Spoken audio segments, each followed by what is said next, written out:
Nah, Mbak Putri boleh dong sebelumnya kita kenalan dulu Ya, sama sobat sambat semua. Mbak Putri ini siapa? Di Padekor ini sebagai apa? mm-mm. Monggo, silahkan berkenalan. Oke, jadi selamat malam teman-teman. Saya Putri dari Padekor.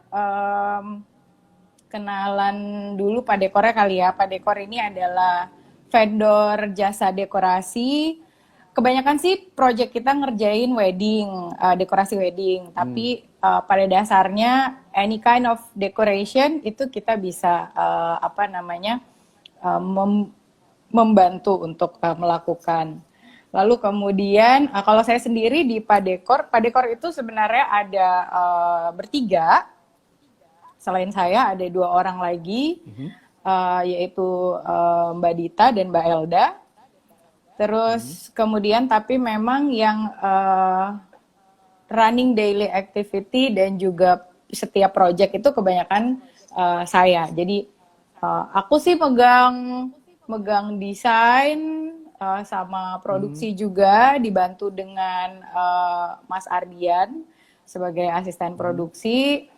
Terus mostly itu sih di Mbak Dita megang finance, terus kemudian Elda karena dia domisili di Jakarta, jadi memang dia lebih Oke, pasif sih secara secara apa ya secara daily kegiatan activity, ini ya daily betul. activities sama kalau kalau pas ada event gitu ya Oh, istilahnya ya. benar. Dia dia pokoknya kalau Hmm, pas lagi bisa aja ya dia ikut gabung, ikut hmm, loadingan juga gitu. Tapi hmm. di luar itu emang yang paling banyak terjun ke lapangan itu adalah saya, Hmm. kemudian Sama Mbak Dita, Dita ya. Mbak Dita dan Ardian sebagai asisten produksi Desain gitu. produksi. Oh, menarik, menarik, menarik. Nah, Mbak Putri, eh bisa ini nggak sambatannya deh? Sambatannya Mbak Putri semenjak ini kan kurang lebih 2 bulan ya? Udah dua Kurang lebih dua bulan, iya bulan nih. benar. Udah kurang lebih 2 bulan pandemi COVID-19 ini kan masuk di Indonesia dan Hmm, ya kita tahu kondisinya nggak hanya menyerang apa namanya nggak hanya menyerang kita sebagai manusianya ya yang kemudian jatuh sakit segala macamnya hmm, tapi juga di ekonomi gitu. Nah, hmm, Mbak Putri sendiri sebagai apa ya sebagai pegiat event kan istilahnya di sini ya sebagai Mbak hmm. Putri sebagai pegiat event eh, gimana sih perasaannya? Aduh, apakah ada rasa kesel atau gimana mungkin semenjak Hmm, kan otomatis banyak job yang ke cancel kan ini kan gitu kan. hmm. Gimana sih perasaannya semenjak semenjak COVID ini ya? Oke, aku COVID ini mulai masuk ke Indonesia dan eh, Hmm. kira-kira ngapain aja sih yang diambil langkah-langkahnya untuk Padekor gitu. Oke, jadi ya emang ya untuk bisnis event dan wedding kayaknya itu udah apa namanya ya sekarang udah pasti terpuruk banget sih ya. Terpuruk banget. Karena jelas apa namanya berbagai macam pembatasan sosial dan juga anjuran pemerintah dan juga apa namanya aturan-aturan dari pemerintah soal apa namanya tidak boleh diselenggarakannya event dan juga wedding, yaitu jelas tanpa diragukan lagi itu Tanpa diragukan menghantam lagi. banget, iya. Iya, betul Jadi betul Pak betul betul. Dekor, Pak Dekor itu proyek terakhirnya adalah di pertengahan bulan Maret. Itu Oke. kami masih menghandle satu wedding, lalu kemudian itu benar-benar tepat sebelum eh, pandemi di Indonesia dinyatakan. Jadi tanggal 15 Maret kalau nggak ya tanggal Hmm. 15 Maret itu adalah wedding terakhir yang kami kerjakan. Udah setelah itu bener-bener wedding untuk kan emang kalau bulan Ramadan sih nggak terlalu banyak apa namanya Eh, kegiatan dekor Event ya. ya, kegiatan. Benar. Jadi emang untuk bulan Ramadan ya kita udah dari tahun-tahun sebelumnya juga emang udah nggak terlalu banyak kegiatan. Nggak terlalu Tapi banyak ini ya, jadi udah biasa tapi lah ya. kerasa iya benar. Tapi kerasanya adalah wedding-wedding sampai dengan bulan Juli itu Mhm. udah udah ada beberapa yang di cancel, ada beberapa yang mundur. Untungnya sih Mundur. sebagian, ya Oh. untungnya sebagian besar klien sih keputusannya sampai sekarang masih mundur. Jadi mundurnya Mundur. kebanyakan di agak akhir tahun gitu, mulai sekitar Oktoberan, November gitu. Dengan asumsi di bulan itu sudah Sudah aman ya, sudah aman, ya insya Allah benar. sudah bersih. Benar. Terus jadi sampai dengan bulan Juli jelas nggak ada kegiatan nggak ada project sama sekali Pak Dekor, project wedding ya maksudnya.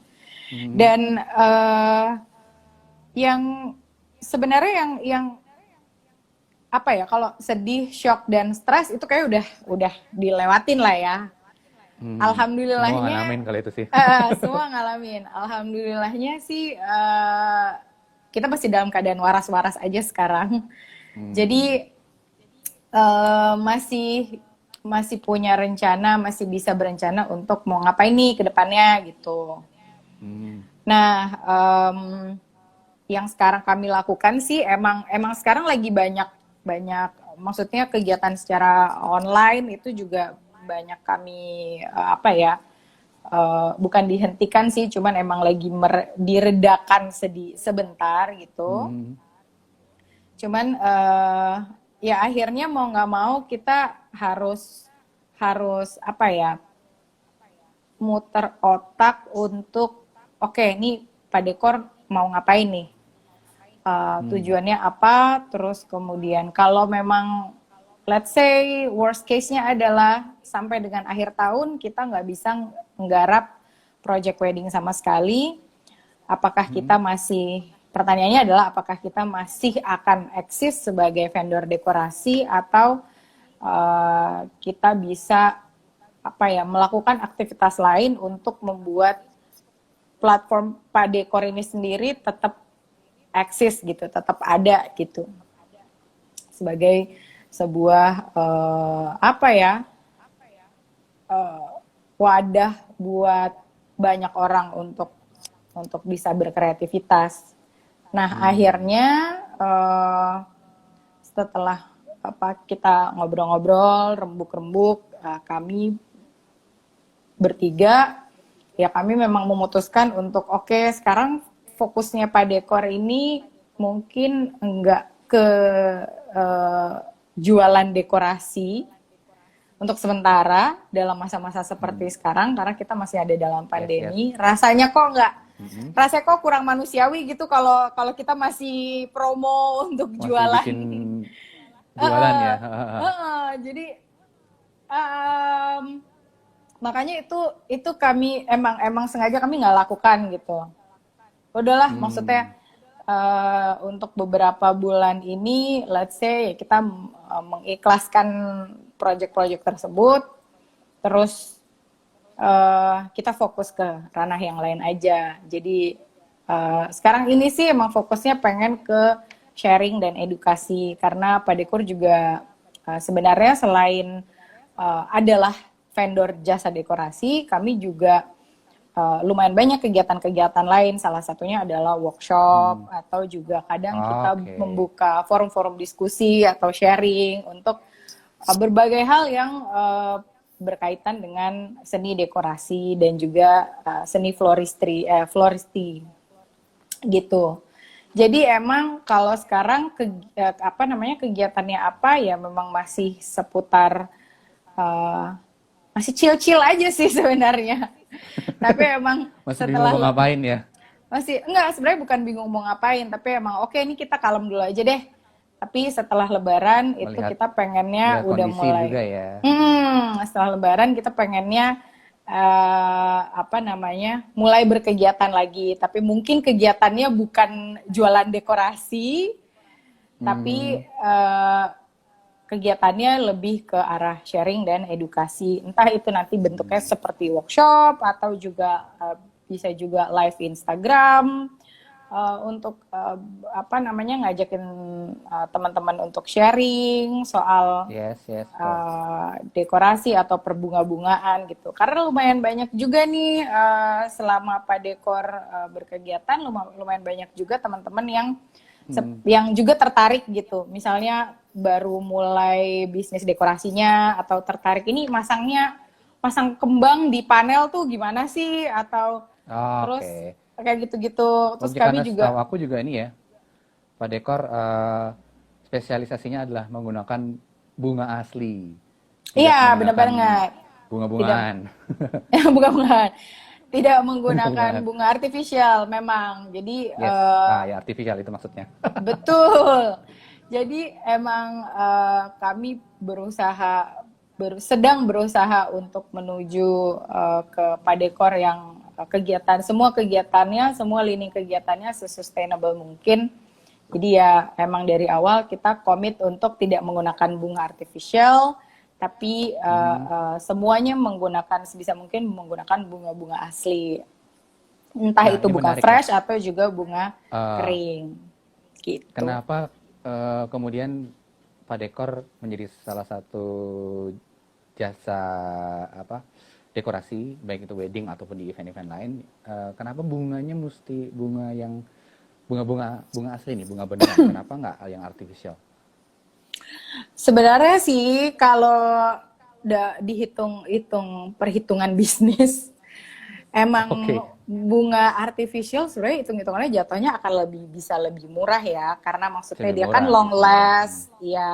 Walaupun Hmm. beli pertamanya mahal juga ya, Hmm. modalnya kudu gede. Tapi karena dia bisa dipakai berkali-kali, Hmm. mungkin bisa sampai berapa ya? 5 kali ya, 5 tahunan kali Hmm. ya kalau nggak out of date. Jadi eh, secara hitung-hitungan bisnis mungkin memang jauh lebih murah, tapi awalnya Pak Dekor memutuskan untuk tidak menggunakan bunga artifisial itu karena preferensi pribadi aja. Maksudnya preferensi kami yang mengerjakannya pada saat itu. Karena emang secara visual kami tidak terlalu tertarik dengan warna-warna yang ditampilkan oleh bunga-bunga artifisial. Jadi Yes. memang lebih suka secara visual, lebih suka bekerja dengan bunga-bunga segar, apa Hmm. namanya, karena warna-warnanya dan lain-lain sebagainya. Tapi semakin ke sini kami semakin berpikir bahwa perhelatan wedding itu salah satu perhelatan yang memakan yang apa waste-nya, sampahnya tuh banyak banget. Banyak banget sih memang. Yes. Banyak banget asli. Dan itu hanya terjadi, maksudnya sampah itu dikumpulkan dalam kayak beberapa jam aja gitu. Hmm. Bisa dalam satu event sampahnya dalam beberapa jam doang, sampahnya bisa sebegitu banyaknya.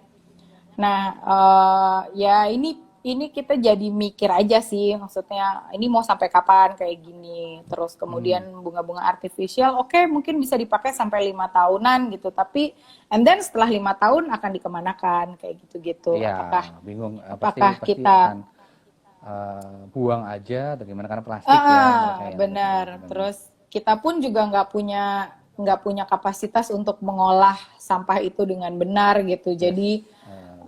Jadi that's why kita juga kami memutuskan untuk gimana caranya bahan-bahan yang kami gunakan itu sustainable mungkin, terus juga ketika pun dia harus menjadi sampah, itu dia adalah sampah yang bisa terurai di alam gitu dengan baik. Jadi kami pun juga udah sekitar setahun terakhir ini sudah mulai mengurangi penggunaan floral foam. Jadi floral foam itu Oke. kalau kita lebih familiar dengan nama Oasis ya. Jadi itu kayak bentuknya kayak balok hijau buat Yang nancep-nancepin warnanya bunga. hijau itu ya. Iya benar. Oh ya Itu ya, kalau tahu tahu tahu tahu. direndam air itu kan dia bisa nyimpen air gitu kan. Nyimpan air. Nah itu bisa menghidrasi bunga segar memang. Hmm. Nah tapi kita selama setahun belakangan ini kita lagi mengulik gimana sih bisa nggak sih kalau floral foam ini atau Oasis ini kita ganti dengan alternatif media atau material lain. Jadi emang kita lagi ngulik itu kemarin-kemarin, kita lagi ngulik itu, terus juga lagi banyak share artikel-artikel mengenai hashtag no floral foam. Teman-teman kalau tertarik juga bisa cek di highlight Insta story-nya Pak Dekor. Instagramnya, Bener, no oke. floral foam. Jadi itu kita menemukanlah beberapa teknik memasang atau merangkai bunga dengan ukuran yang cukup masif untuk menjadi dekorasi dekorasi pernikahan tanpa banyak menggunakan floral foam itu. Bravo.